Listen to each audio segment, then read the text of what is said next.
Hello and welcome to another episode of Earth911's Sustainability in Your Ear, the podcast conversation with a change maker working to accelerate the transition to a sustainable carbon-neutral society.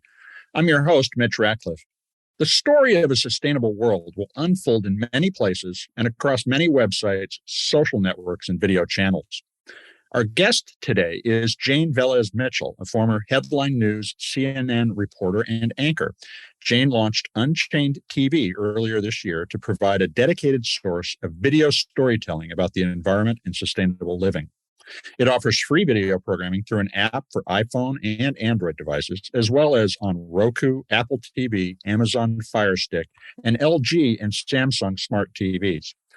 The network covers stories about vegan cooking and living, animal rights, climate, and activist actions that seldom reach the air on mainstream channels.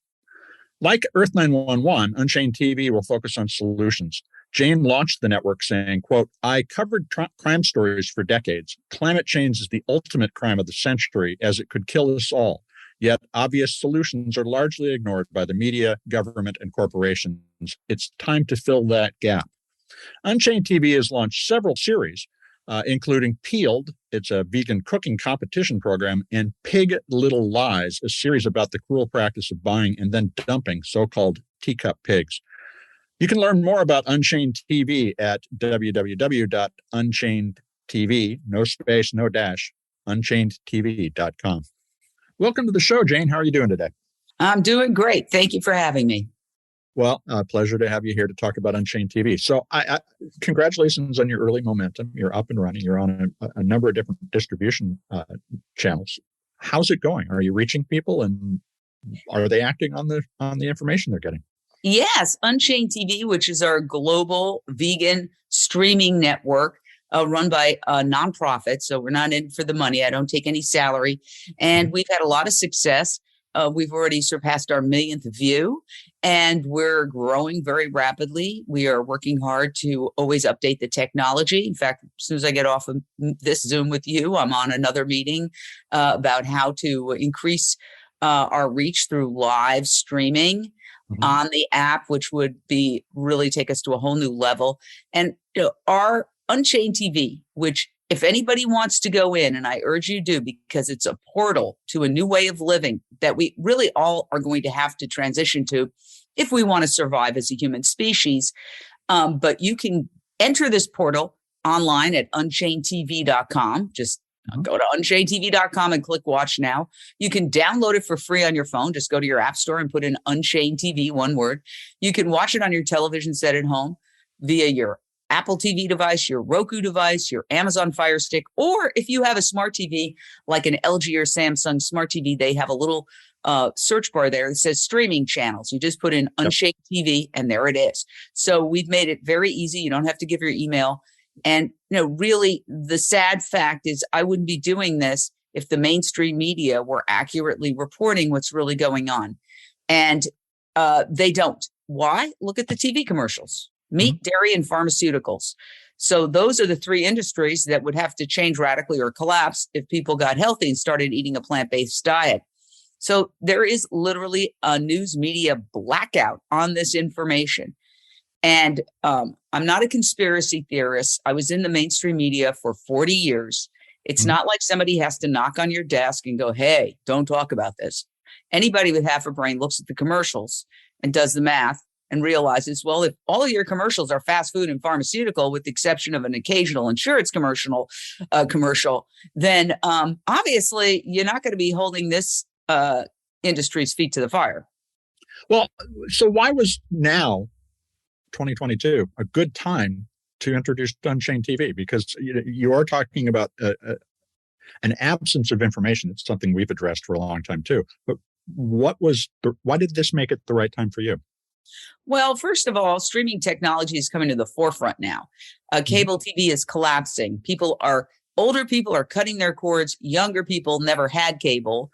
They're on their phones mostly. But when they do watch television, they're doing it through a streaming channel. So streaming is the wave of the future because it's cheaper. If you have a device like an Amazon Fire Stick that you pay $25 for and you manage to scrape together enough for streaming for a smart TV, you want to watch something.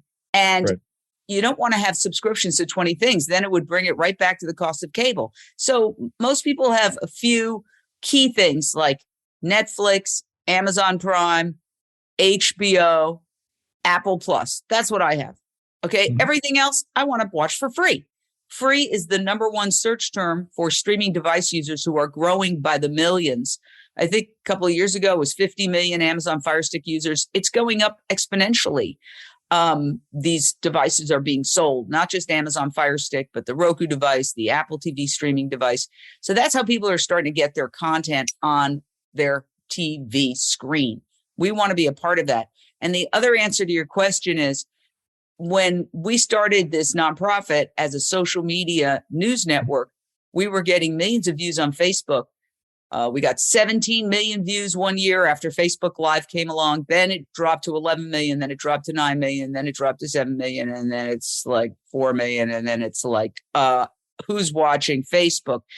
The algorithms has changed. Sure, a lot of people are still on Facebook. Obviously, it's still a very hugely successful platform. But the way their algorithms work, they're not sending everything we do out to thousands of people.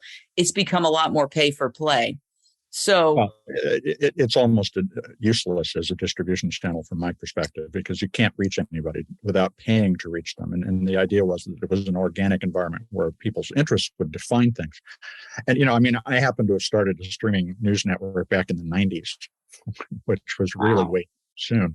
Yeah. And, but we got up to about 3.5 million visitors, watchers on a regular basis, but every week, financial news, at a time when the market was going crazy. It was the web bubble era. Today, you've got a vast awareness of sustainability issues, environmental issues, the need to embrace a vegan or at least a more vegan lifestyle. All of these things are going on. And I believe you're right. Mainstream media doesn't cover much of this in any great depth. But what I do see is that they're covering more of what Earth911 has covered for a long time at a very surfacey level. It's the time to change coverage, right? And it's usually cast around, and here's the crisis, rather than here are solutions, which is where I think Unchained and Earth911 both play to begin to bring important topics to the fore. What do you think the media needs to be covering in order to help people make those sustainability and climate-related decisions? Well, they talk about fossil fuels, and not everybody can afford to go out and get a Tesla. I've been driving Priuses for years, and I have a Prius now. I'm on my third Prius. But there is something that each and every one of us can do 3 times a day to lower our carbon footprint and to actually reverse climate change, which the governments are saying, oh, we can't make it any better, but we can stop it from getting worse. No, we could actually reverse climate change. And that is eat a plant-based diet. Now, when COP26 happened, we actually had a reporter at COP26 in Glasgow, Scotland, and she was the only one. By the way, her coverage was completely different than mainstream media.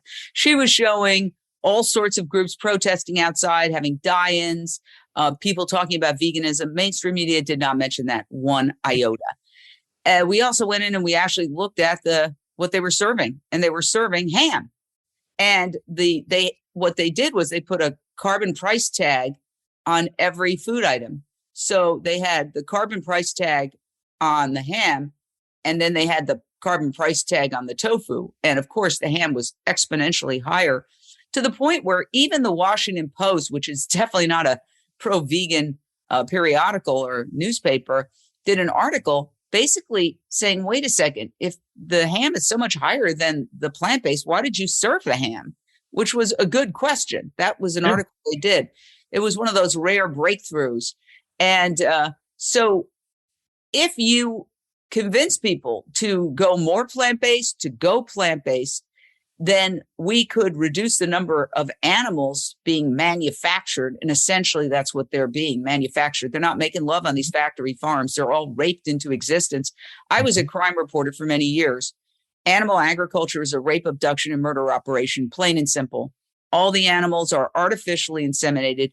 The term in the industry is called rape rack, where they are literally somebody puts a fist up their private parts, and then their babies are taken from them, and then they're all killed. So that's a rape, abduction, and murder operation. And sorry to be so strident about it. I love the movie Don't Look Up, where, hey, a meteor is coming. It's going to kill us all. Oh, you're so strident, I mean, we're in an existential crisis right now. Look at Fort Myers. I graduated from NYU in 1977. My first job was in Fort Myers, Florida. I spent a year and a half there at WBBH-TV, which I was watching yesterday. They took their feed on the networks because Fort Myers Beach is kaput. Okay, it's gone. The causeway I was biking, and you can't bike over the causeway to Sanibel. I used to hitchhike over the causeway to Sanibel and then bike around Sanibel. That causeway is got a huge chunk missing. I was looking at this and thinking, oh my God, I know Fort Myers pretty darn well because I've been back there several times. It's a beautiful area and it's destroyed. What is it going to take for people to wake up? That's why we started Unchained TV. And, people think, well, it's a sacrifice. What do you eat? Grass? No, there's so much more variety in plant-based vegan cooking. We only kill in this society, maybe 5 animals: cows, pigs, turkeys, goats, lambs, chickens, pigs. In vegetables and fruits and nuts and legumes and grains, there are hundreds of thousands of combinations. We were doing a live cooking show called Lunch Break Live, a vegan cooking show on Facebook for 5 years till the algorithms made it not really worth the while. Right. And we did hundreds and hundreds and hundreds of recipes, never planning, just, hey, it's your turn, do whatever you want. And hardly a recipe was repeated because there's so much versatility. But see, people are brainwashed. They're brainwashed. And this is what I did, a documentary that's on Amazon Prime, and it's also on Unchained TV, called Countdown to Year Zero. And we profile an internet genius who has now devoted his life to trying to create a vegan world. And he said, look, we're all being factory farmed. It's not just the animals who are being tortured. They have to get us to be fat, sick, and nearly dead so we can sell us all these pharmaceuticals, the cholesterol-lowering pills, the erectile dysfunction pills, the this pill, the that pill. A very good percentage of these pills would be unnecessary if we switched to a plant-based diet. Now they're all going into Alzheimer's and dementia, which, again, there's a big argument to be made when the arteries get clogged from cholesterol, which comes from animal products. You can go up and down the supermarket aisles. There's zero cholesterol in any vegan products. Zero. Beyond Meat Burger, zero cholesterol. You can look at the label. Animals produce cholesterol. So if you have high cholesterol, chances are you're eating too much meat and dairy. Very good chances. Now, let me just finish this because it's so important. Alzheimer's is skyrocketing. Dementia, foggy brain, whatever you want to call it. It's in pretty much exact parallel to the rise of fast food. When cholesterol clogs the arteries, it doesn't just go to the heart. It's systemic. That's why erectile dysfunction is a precursor of heart disease, because the vessels in that part of the body are smaller. So it's the same thing with the brain. There are vessels in the brain. So there's a very good argument to be made. And in fact, I was talking to a doctor recently. I'm not a doctor. I'm not a scientist. I don't pretend to be. I'm not going to say anything unequivocally. But what I am saying is do the math. Do the math. When I was a kid, everybody's parents didn't have Alzheimer's. Today, every time I talk to somebody who's, over 45, oh, my mother and father have Alzheimer's. It's like, where did this come from? The diet. Well, how do you create new programming then to address this? I mean, that's a challenge. You're a nonprofit. So how do you source programs and raise the funds to get somebody out there to tell those stories? Well, we're a 501c3 nonprofit, so we rely on donations. We had a big launch party late April. We did very well. A lovely woman who's a vegan activist donated her mansion, and we had a great outdoor party. It was very successful. We have some other major donors who care about this issue. And so we're not in it to make money. And frankly, but you still have to come up with the funding to get somebody out there. Yeah. So do those donors define those stories, or do you come up with editorially independent ideas? Yeah, no. Well, first of all, the major networks like NBC are spending literally billions of dollars creating their streaming networks. We did ours for tens of thousands of dollars. Yeah, which you can do. Yes, you can do. So then Are we paying somebody $20 million a year contract to do a show? No. We have all these vegan contributors giving us their documentaries. Okay. So the famous Sean Munson gave us Earthlings. Chris Del Force gave us Dominion. Marissa Wolfson gave us Vegucated.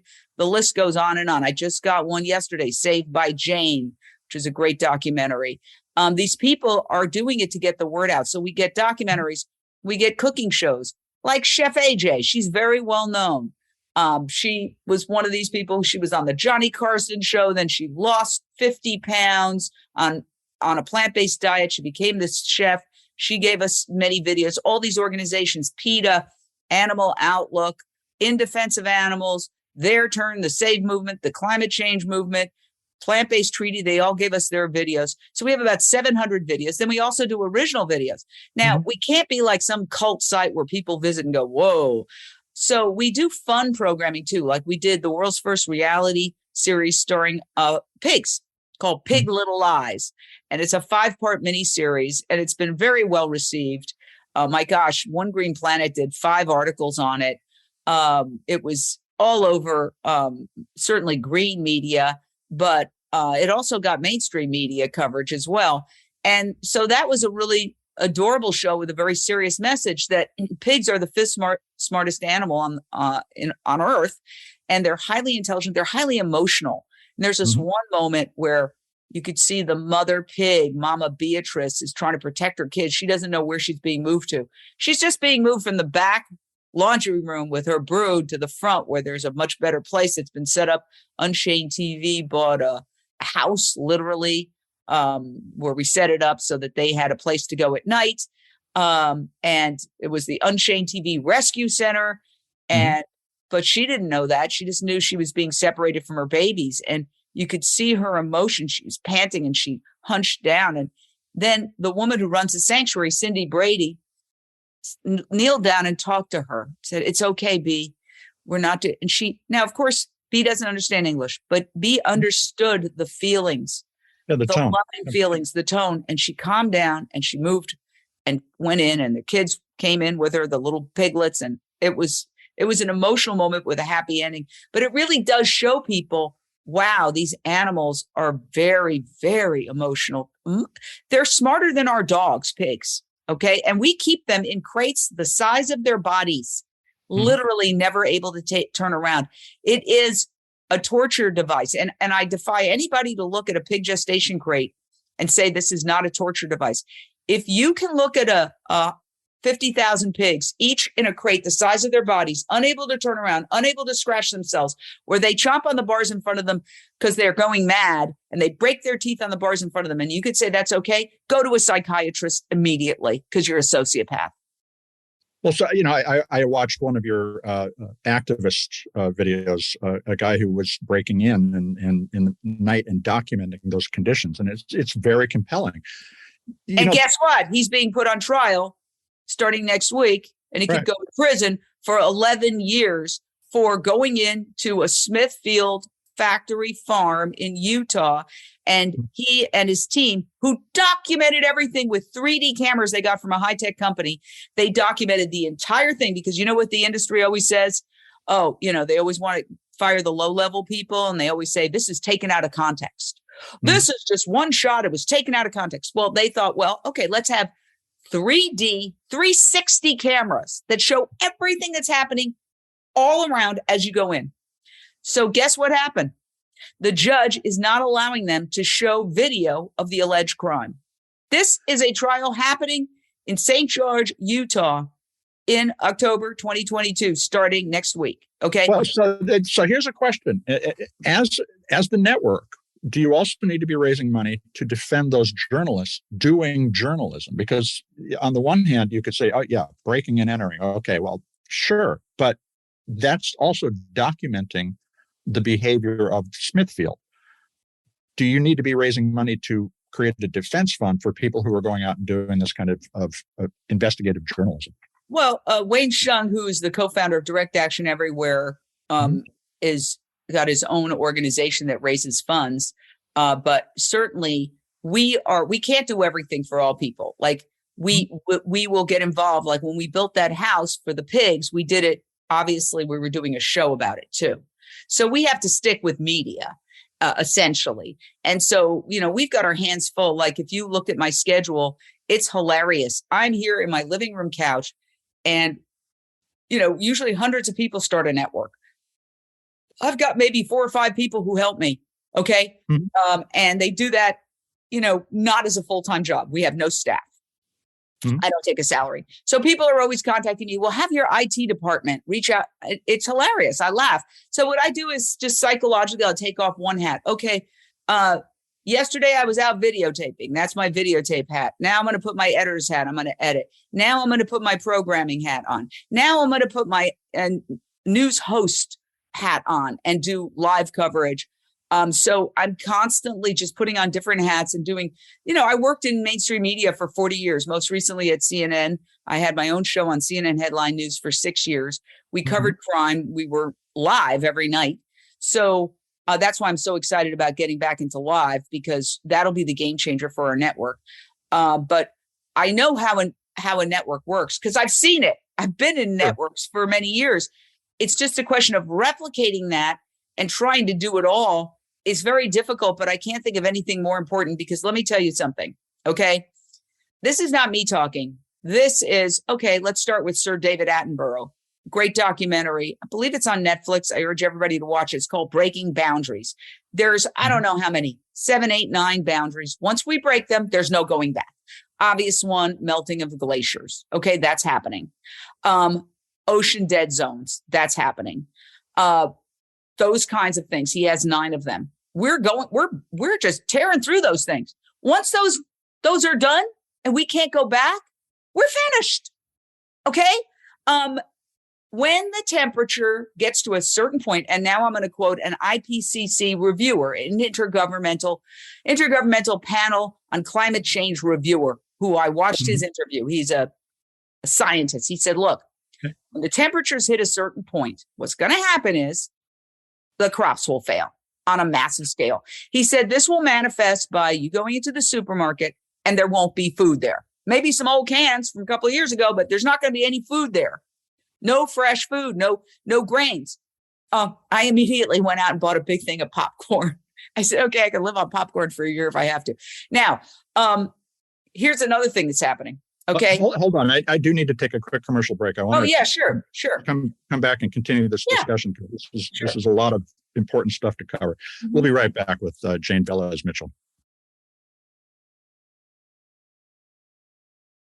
We're back to continue talking with Jane Velez-Mitchell. She's the founder of Unchained TV, a vegan video news network. Jane, you're talking about a lot of really important issues, but I want to also get into how you're telling these stories. And one of the recent pieces that I watched you do was the coverage of the comedian Kevin Hart's new vegan restaurant, which is being put into a lot of underserved communities, as well as just being a vegan restaurant. And we've talked about this niche communication capability that we have today. Are celebrities particularly important to getting these messages out, to getting their passionate fans to start to think about these issues? Absolutely. So the Kevin Hart restaurant, Kevin Hart himself is mostly plant-based, but he's not a vegan. But he opened the first of what he says is going to be the vegan McDonald's, called Hart House.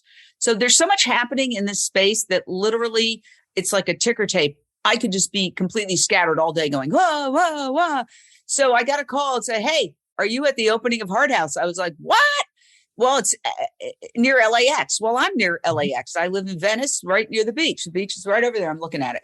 So I jumped in my car. I went over there, and it was a madhouse. Hundreds and hundreds of people lined up down each street in each other direction to get into this place. There was some major media that had been contacted prior to follow the first customer in. I just walked right in with my camera, and they're like, it's media. I go, I am media. And I went right in, I shot the whole thing, and I got the whole video. And I was doing this on my cell phone, because if you have a GoPro 13 Pro Max, it has a cinematic quality that's incredible. And I had a stabilizer, and I shot the whole story, and I just did it on the fly. And it was really inspiring because these people are clamoring for something different.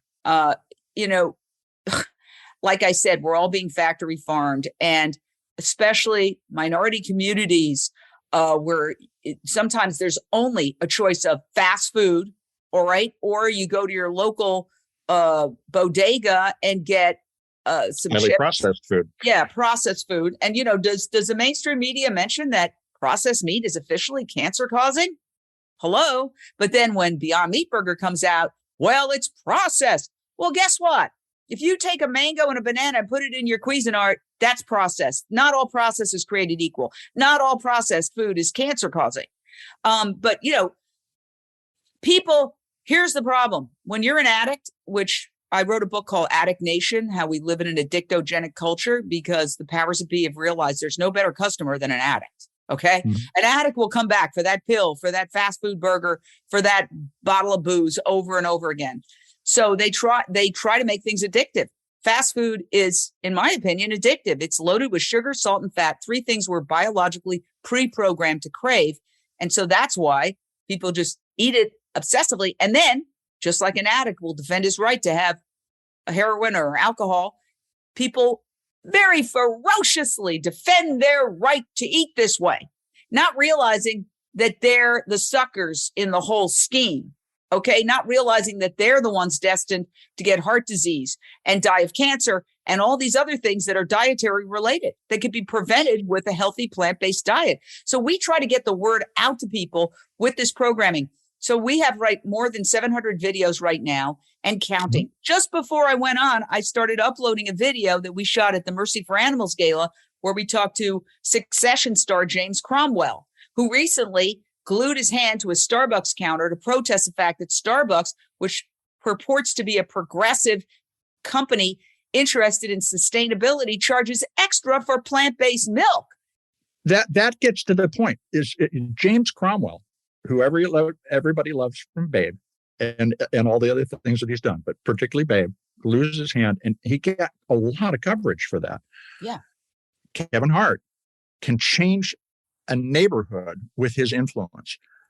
And we're talking about these micro content issues at this point. We're trying to tell these stories that are going to start small and grow big. How big does an audience have to be for you to invest some time and effort in telling a story for them? Because I think that's where a lot of people who might want to contribute to your network are thinking, I'm too small. How big do they need to be in order to get that first sense of engagement and traction with that topic? Are you talking about content providers? Well, I'm talking about somebody who wants to make a video and start to create that. I'll take any video that meets the criteria. It meets the criteria. Okay, what are they? Well, it's we advocate a vegan plant-based diet. Okay, so we had a naturalist send us a whole bunch of videos. He's great. He's done for National Geographic, really top flight cinematography. And he said, "Oh, I'd love to help you." I was introduced to a friend. He sent me like 7 videos. So I looked at them. Well, some of them fit, but one, he said, well, yeah, no, these are vegan. But it turns out that 5 minutes into one of them, there's some indigenous people killing a whale and cutting it up. I said, I'm sorry, but that doesn't fit our criteria. We don't show anything where animals are being slaughtered, because there is one false underlying assumption that underlines almost all societal ills. And that's that we have to kill to survive, that life is a zero-sum game. For me to win, you have to lose. For me to eat, you have to die. Okay. For me to have a good country, you have to suffer. And so if we just remove that one underlying false assumption, a lot of our problems would fade away. So we do not advocate anything that shows killing, shows exploitation of animals. Aside from that, look, we had a guy who's a jazz person. He's not a vegan, but he said, you know what? I really like what you're doing. And I videotape improvisational jazz. So what if I did a show called with people doing improvisational jazz, and then they go and eat a vegan meal afterwards? I said, sounds delicious. He said, okay, let's call it Sounds Delicious. And he sends me these videos, and they're hilarious. They're not vegan people, but they're performing improvisational, brilliant jazz. And then they go and have a vegan meal. He videotapes it. He sends it to me. He's not a vegan, but he's we don't want to be an exclusive club. We want everybody to join us. So we're not saying you have to be vegan to provide content. We just don't want content that shows animal exploitation or death. We wouldn't show somebody modeling a fur coat. Obviously, we protest against that. Thinking about journalistic ethics and how do we tell these stories and how do we tell our audience that we are practicing those ethics? For instance, the conversation about an indigenous community that does a lot of good environmental stuff, but also decides, as the Macaw tribe up here in Washington State does, that they need to harvest a whale every once in a while for ritual purposes, seems contradictory. And that's part of what we also are trying to deal with as a society, is the contradictions that are already built in. So how do you create programming that creates a dialogue but across those potential boundaries? Yeah, I have no power over what other people do, but the only power I have is to set the boundaries for our network. So I don't care if it was, now it would be the King of England, but it would have been until recently the Queen of England is chopping up a whale, or it's whoever it is. Sure, but it represents the full story. How do we tell the full story in a way that we can give our audiences? Well, and first I think of all, too. Okay, let me just say that the mainstream media is not telling the full story. We are telling the story that they're not telling. So how do we do it better? Well, we're doing it. Why don't we ask the mainstream media why they don't do it better? Why don't they talk about the impact of animal agriculture? Why isn't the fact that we could solve world hunger if we weren't feeding 80 billion land animals a good percentage of the food that's grown every year, while there are children right now in Somalia and Afghanistan, et cetera, dying of starvation? Why isn't the New York Times telling that story? So let's hold the feet to the fire of the major networks and news organizations that are systematically not covering this. Okay. They know about it, but they don't cover it. And what they're doing then is spelling our death warrant collectively. I mean, this is a life or death issue for everybody. Look at what happened to Fort Myers. Does it have to destroy your house before you realize something is wrong here? And yet it's not being covered. See, here's the thing. Yes, we have to reduce fossil fuels, of course, but it's one piece of the puzzle. If we don't look at the impact of animal agriculture, we won't be able to solve the climate crisis. The United Nations back in 2006 did a report, which you can Google, called Livestock's Long Shadow, which said that animal agriculture is responsible for more greenhouse gases than all transportation combined. Okay? So why is it that the news media is constantly talking about Tesla and all these other companies, and they don't say anything about the dietary issues? Now, some of these environmentalists say, well, people are going to eat what they want to eat. Well, yeah, if it's subsidized by hundreds of billions of dollars by your tax dollars, you're being ripped off. If we went to a plant-based diet, we could radically reduce our healthcare costs. Okay, 1 out of every 4 people dies of a heart attack. Diabetes is rampant. Cancer is rampant. A lot of it, not all of it, but a lot of it is connected to dietary issues. So do they advocate prevention? No, because the healthcare system is also running as a business. And if you don't have sick people, what are you going to do? In fact, I listen to the financial networks all the time, and all they talk about, healthcare, those healthcare stocks. Whoa, they're skyrocketing. Yeah, because everybody's so sick. Americans' longevity is going downhill. Now, before you say, well, you're some radical, guess what? This is how our grandparents ate. Fast food is a very new phenomenon. Okay. It really just started in the 60s. It was maybe infancy, late 50s, but it started in the 60s. It grew a little in the 70s. Now it's like you drive down every strip mall in America and it's one fast food joint after the other. It's not tradition, people. It's this monster that has grown out of industrialized animal agriculture, which is also a very new phenomenon. Okay? This is all very new, and it's got to end, or we're going to go bye-bye. So what are the stories? What are the stories that you're telling right now that you suggest our listeners take a look at to get started understanding this? Oh, yeah. Jump on UnchainedTV.com. And we have, if you're interested in health, we have a whole series of doctors who talk about the health issues. Dr. Michael Greger, who was a New York Times bestselling author who wrote How Not to Die, has given us his videos. So he can talk about whether it's heart disease, whether it's cancer, whether it's high cholesterol, all of those issues. He has different videos on them. So whatever, diabetes, he explains, because it's very complicated why eating meat and dairy contributes to diabetes, but it does.